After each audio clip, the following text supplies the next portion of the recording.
You are surrounded by more information than any human being in history has ever had to process. More noise, more opinions, more distractions engineered by teams of neuroscientists whose entire job is to prevent you from thinking clearly. And yet, with all this access, all this knowledge, all these tools, most people cannot sit quietly with a single task for more than 11 minutes before their mind fractures and reaches for something easier. That's not weakness. That's not laziness. That is the result of living in an environment specifically designed to dismantle your attention piece by piece every single day. But there were men, centuries ago, who lived in the center of the most chaotic, corrupt, and overwhelming civilization the ancient world had ever produced. Men who commanded armies, governed empires, and faced death regularly. And in the middle of all of it, they maintained a clarity of mind so precise, so disciplined, so impossibly focused, that their thinking still cuts through the noise 2,000 years later. They were Stoics. And what they discovered wasn't a productivity hack. It was something far more dangerous to the version of you that's been distracted for years.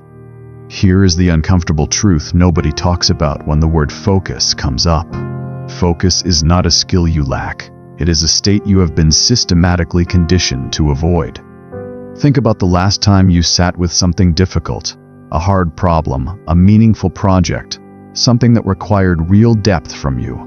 Within minutes, some part of your brain generated an impulse. Check the phone, look something up, get a glass of water, do anything but stay.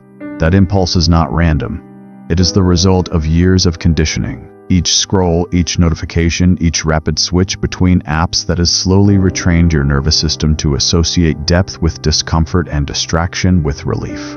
The ancient Stoics would have recognized this pattern immediately. Not from smartphones, but from the Roman Forum, the political chaos of the Senate, the seductions of luxury, the spectacles designed to keep the masses entertained and passive.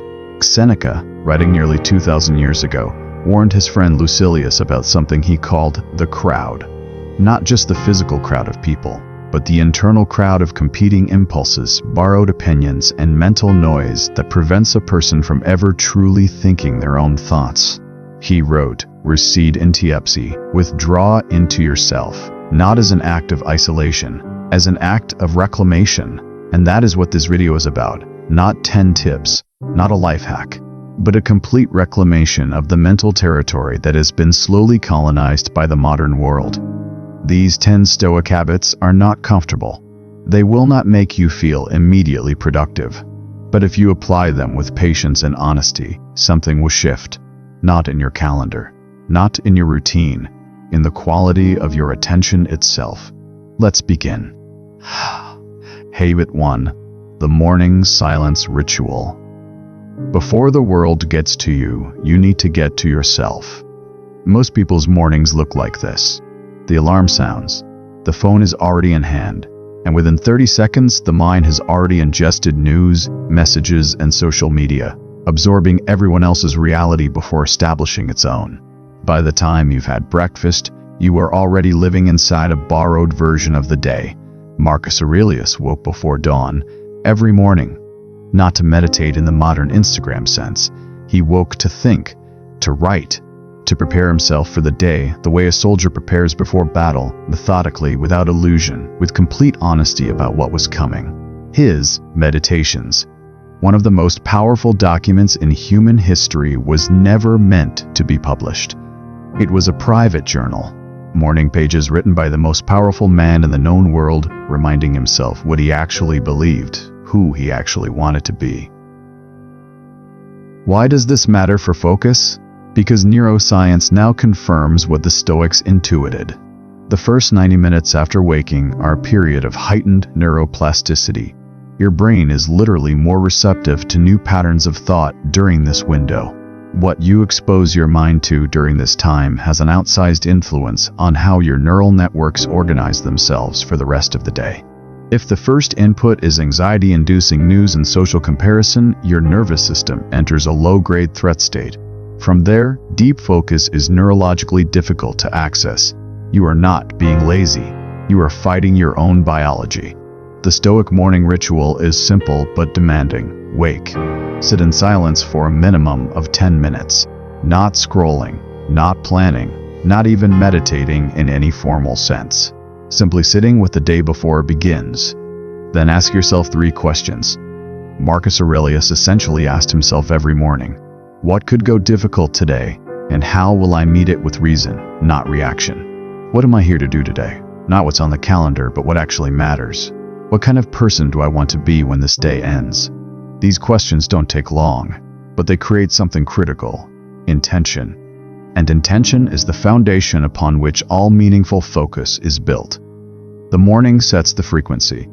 Everything that follows is either in tune with it or fighting against it. Habit 2, the practice of one thing. The modern mind has been tricked into believing that doing many things simultaneously is a sign of intelligence. It isn't. Multitasking, in the neurological sense, does not exist.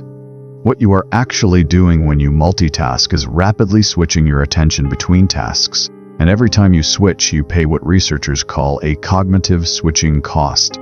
Attention residue, mental lag, a kind of static that accumulates between tasks and degrades the quality of every single one of them. Stanford University research showed that people who regularly multitask are actually worse at filtering irrelevant information than those who do one thing at a time. The constant switching trains the brain to be distracted.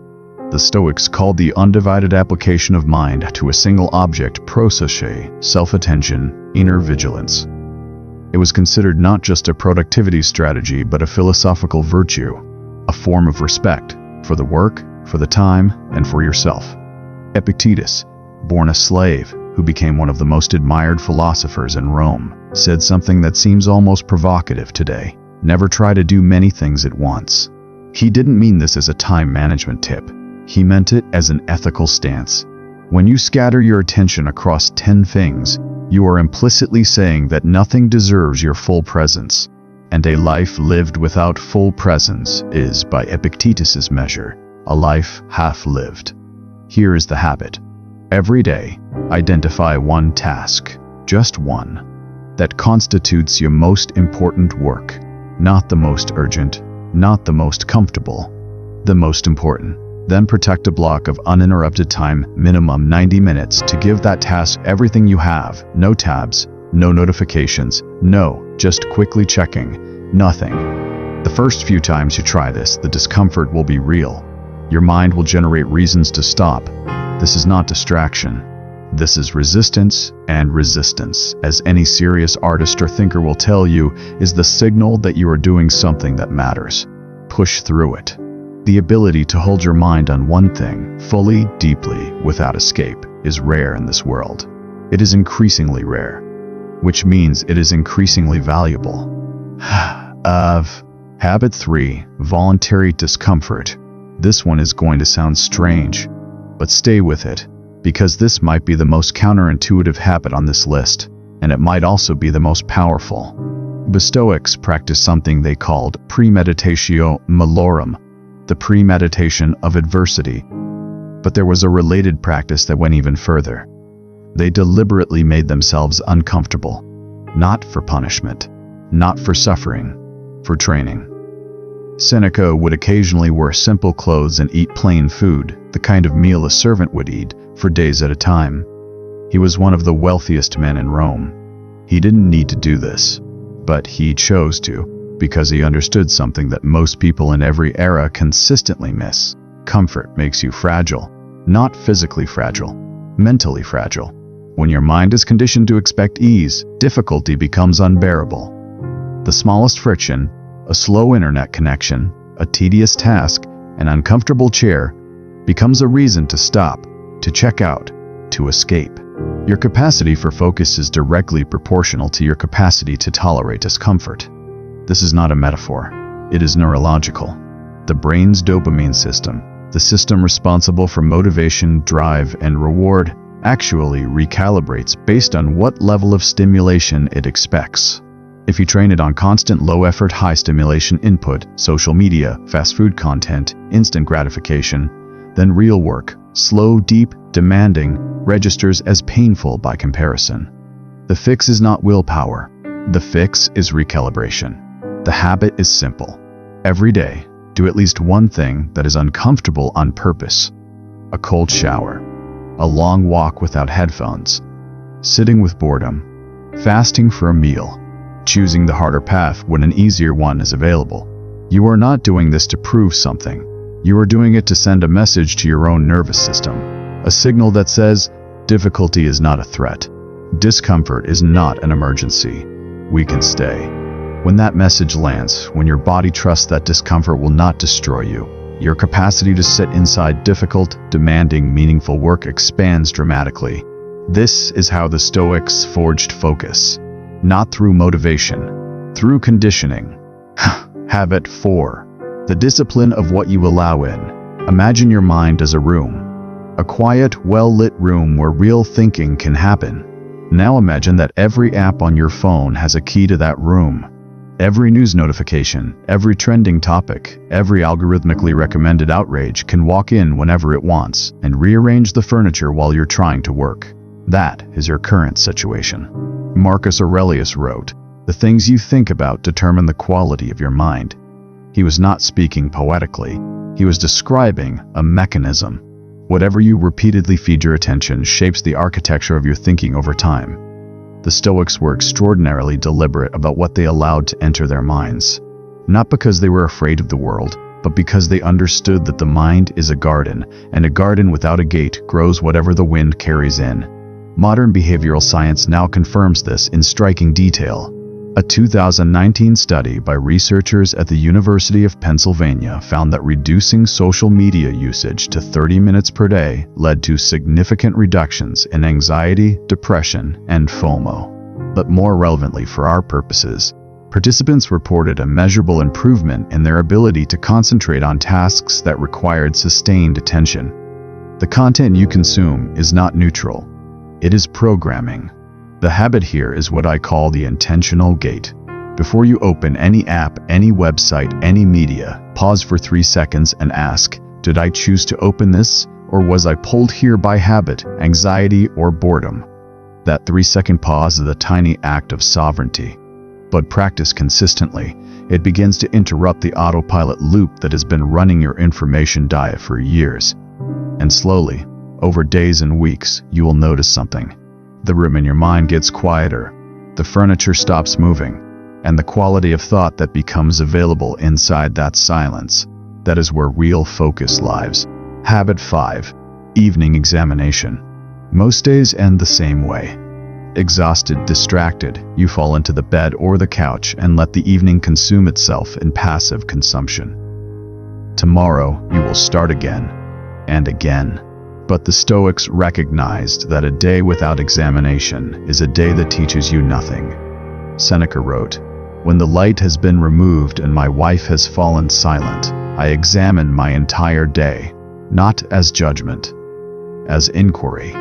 What did I do well? Where did I fail myself? Where was I reactive when I could have been thoughtful?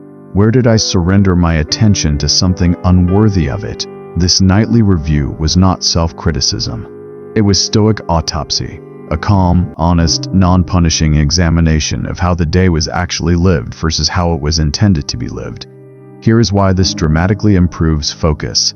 Without examination, your patterns are invisible. You simply repeat them. The moment you begin to observe your behavior honestly, to see the exact moment you reached for your phone instead of staying with the task, to notice the exact emotion that preceded the escape, the pattern loses some of its automaticity. You cannot change what you refuse to see. The evening examination takes 10 minutes.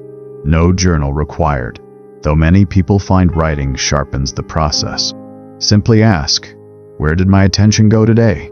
Was it where I chose to send it, or where it was pulled by habit, fear, or avoidance? And then, crucially, do not punish yourself for the honest answer. The Stoics were self-compassionate in a way that is rarely discussed. They knew that seeing clearly was the only thing that mattered.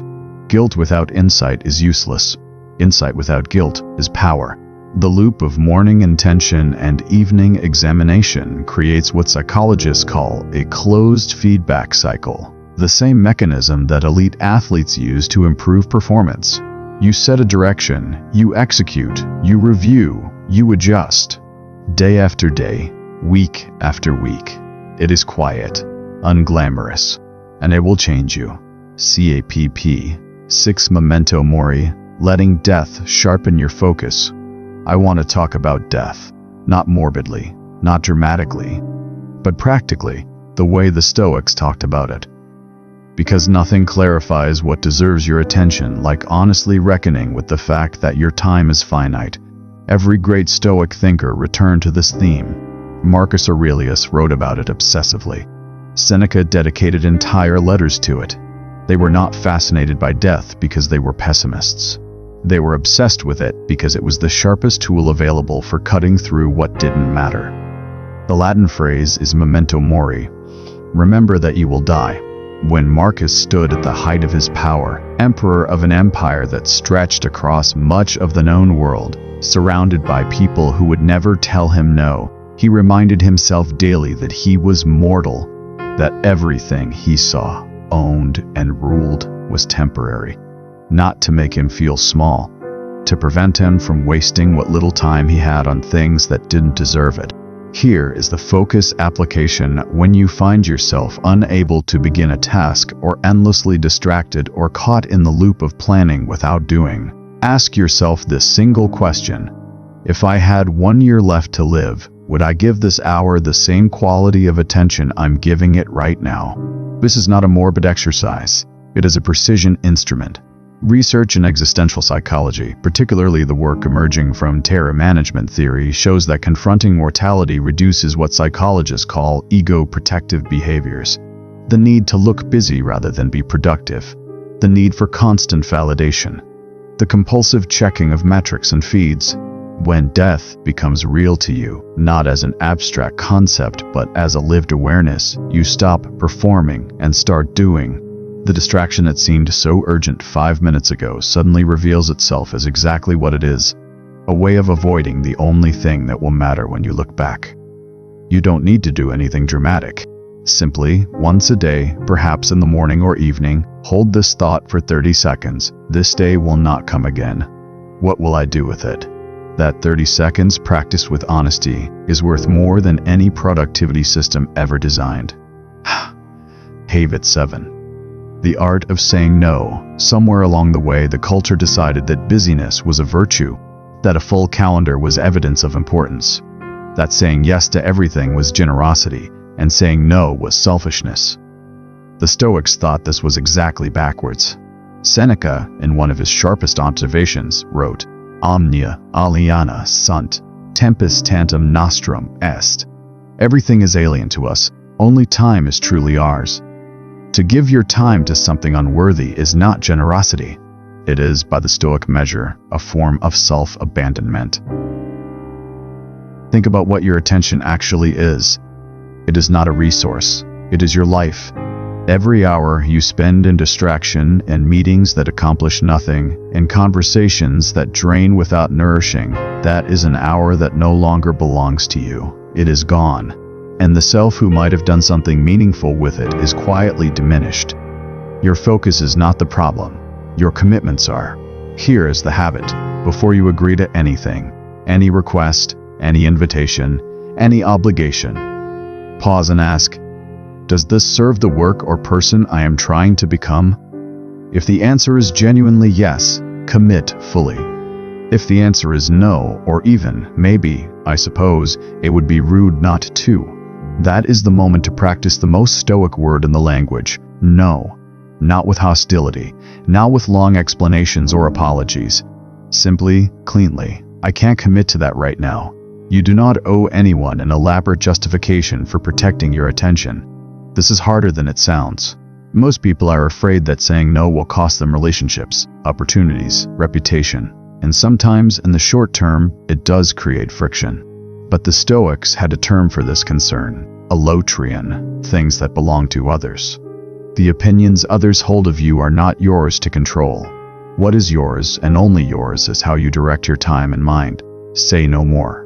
Do less. Deeply. This is not minimalism, this is precision. Notch Mahler. Habit 8. The discipline of attention and conversation. Here is something almost nobody considers when they think about focus. Most of us are not actually present in conversations. We are rehearsing, waiting for our turn to speak, half listening while part of the mind wanders, judges, plans, or reacts. We are physically in the room, but mentally scattered across time. We playing yesterday or pre-living tomorrow. Epictetus identified something that sounds obvious but cuts deep. You have 2 ears and 1 mouth, and the ratio is not accidental.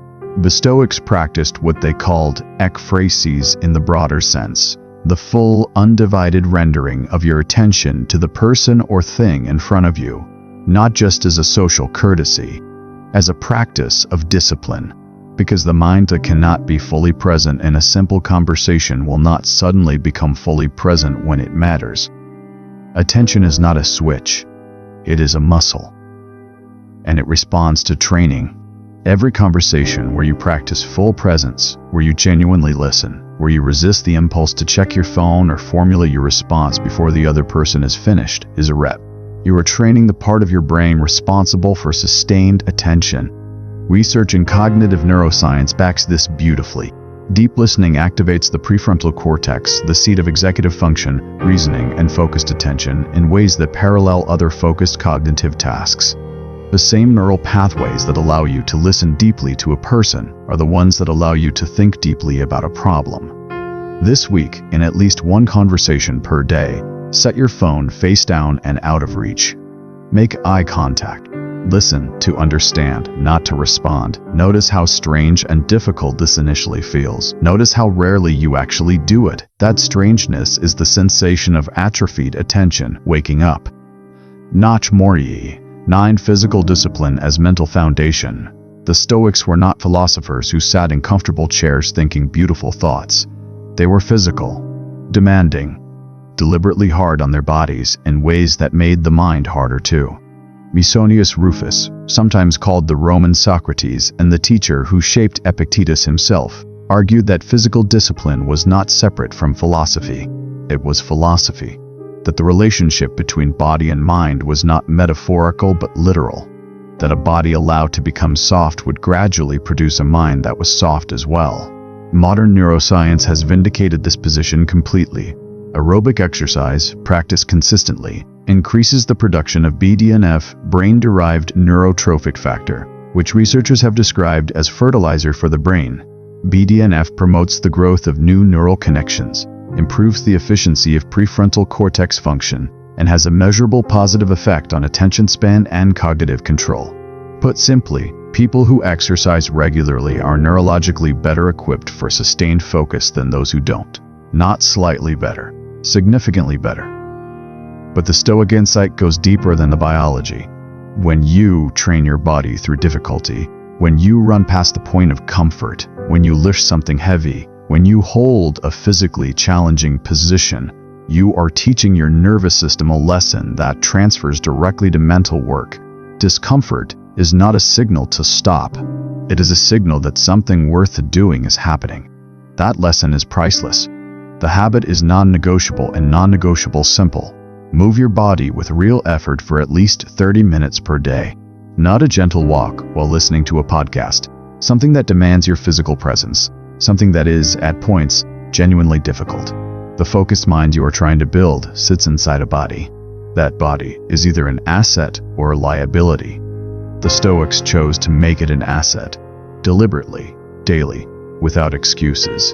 Habit 10. The practice of deep stillness. We have arrived at the final habit, and in some ways it is the most radical of all. In a world that never stops producing noise, the most subversive act available to you is this: be still. Not productive stillness, not planning or problem solving or journaling. Simply still. The Stoics had a concept they called hesychia, inner quietude, not emptiness, not absence of thought, but a relationship with silence that was so grounded, so practiced, that the mind could rest inside it without immediately reaching for stimulation. This is not natural in the modern world. Silence has become uncomfortable to the point where most people cannot tolerate it. Think about the last time you were truly quiet. No podcast, no music, no screen, no distraction of any kind. How long did it last before something in you reached for noise? For most people, the answer is less than 3 minutes. That discomfort is not boredom. That discomfort is withdrawal. It is the symptom of a mind that has become so dependent on continuous external input that it has lost the ability to generate its own signal. And here's the profound loss buried inside that: your deepest insights, the ideas that will change your work, your relationships, your direction, do not arrive in the noise. They arrive in the quiet. Every serious thinker, artist, scientist, or leader in history has described the same phenomenon. Breakthrough clarity emerges not during maximum stimulation, but in the spaces between. Newton's apple didn't fall while he was reading the news. The practice is this: once per day, sit in genuine silence for a minimum of 15 minutes. No input, nothing to accomplish, just you and the quiet. The first week will be genuinely uncomfortable. Your mind will produce noise to fill the silence. Thoughts, worries, impulses, memories. Let them come. Let them pass. Do not engage, do not resist. Simply observe. What you are building is not emptiness. You are building a relationship with your own mind, learning to sit inside it without fleeing. When that relationship deepens, something remarkable happens.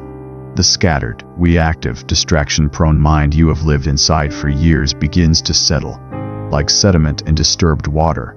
When the disturbance stops, the particles sink and the water becomes clear. Clarity. That is what this entire journey has been about. Not tips, not tricks. Clarity. You've just traveled through 10 habits that the greatest minds in Stoic history used, not merely to think more productively, but to live more fully. Let me remind you of the terrain we covered. You learn that the morning belongs to you before the world claims it. That one thing done deeply will always outperform 10 things done fractionally. That discomfort is not a warning sign. It is a training tool. That what you allow into your mind shapes the quality of your thinking at a cellular level. That evening examination closes the loop between intention and reality. That death, held honestly in mind, cuts through everything trivial with startling precision. That saying no is not rejection. It is direction.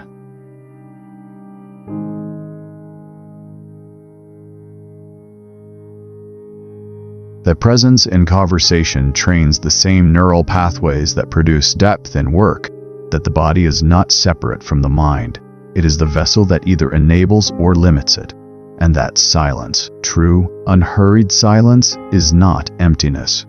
It is the condition in which your most powerful self becomes audible. None of these habits are new. None of them require money, apps, or equipment. They require something far more valuable: consistent application over time. Because that is the Stoic secret that rarely makes it into the motivational posts and the morning routine videos. The Stoics were not extraordinary because they had access to superior ideas. They were extraordinary because they applied ordinary wisdom with extraordinary consistency. Marcus Aurelius ruled an empire and still found time to write his reflections, to examine his failures, to sit with what mattered, not because he had fewer demands on his time than you do, but because he understood that the person who manages their inner world will always navigate the outer one with more clarity, more power, and more peace. That person can be you. Not overnight, not by watching one video, but day by day, habit by habit, choice by choice, a different quality of mind begins to emerge, one that is less easily pulled, less reactive, more grounded in what you actually value and who you actually want to be. Epictetus once said that it is not events that disturb people, but their judgments about events. And the judgment that matters most is this one: you are not a passive passenger in your own mind. You are its architect. And right now, right here, you can begin to build something different. The noise will not stop. The world will not slow down. The distractions will not vanish. But you can learn to be still inside the storm. That is not just focus, that is freedom. If something in this video landed with you, if one of these habits quietly called your name, I want to ask one small thing. Share this with one person who you believe needs to hear it. Not because it will make the algorithm happy, but because these ideas deserve to travel. They have waited 2,000 years to reach someone who is ready for them. If you want more of this, more philosophy, more depth, more of the kind of wisdom that actually changes how you live and not just how you feel for 20 minutes, then subscribe. Every video on this channel is built on the same premise that ancient wisdom, applied honestly to modern life, can produce something rare: a person who thinks clearly, acts deliberately, and lives with intention. Drop in the comments the one habit from this list you are starting tomorrow. Not someday, tomorrow. I'll see you in the next one.